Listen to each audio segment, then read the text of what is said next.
Social മീഡിയകളിലൂടെ ഏറെ പ്രചരിച്ചൊരു വാർത്തയാണ് Cristiano Ronaldo ഇസ്ലാം സ്വീകരിച്ചു എന്നുള്ളത്. എന്താണ് ഇതിലുള്ള വസ്തുത?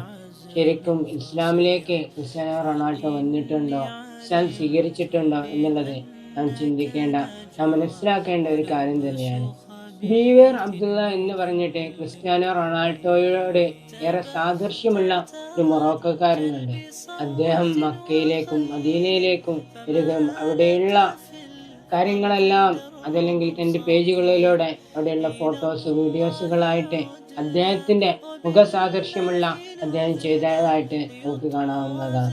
ഇന്ന് മാത്രമല്ല, അൽ നസ്റിൻ്റെ കളി കാണാൻ വരികയും ക്രിസ്ത്യാനോ റൊണാൾഡോയുടെ ജേഴ്സിയിട്ട് അദ്ദേഹത്തിനെ പോലെ അദ്ദേഹത്തിൻ്റെ സെലിബ്രേഷൻ പോലും ചെയ്തതായിട്ട് നമുക്ക് കാണാനാവുന്നതാണ്.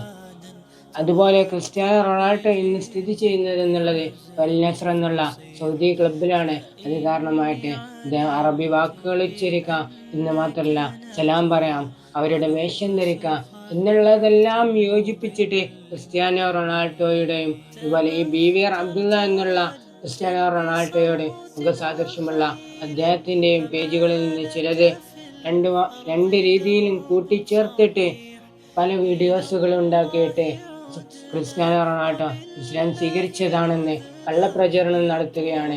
ഇതിലൂടെ തങ്ങൾക്ക് വ്യൂസ് ഉണ്ടാക്കുമെന്നും അതുപോലെ തങ്ങളിലേക്ക് ആളുകളെ കൊണ്ടുവരാനും വേണ്ടിയിട്ട് പലരും എടുത്തിട്ടുള്ള ഒരു അടവ് മാത്രമാണ്, ഒരു വ്യാജ പ്രചരണം മാത്രമാണെന്ന് നാം മനസ്സിലാക്കേണ്ടതാണ്. അതാണ് വസ്തുത.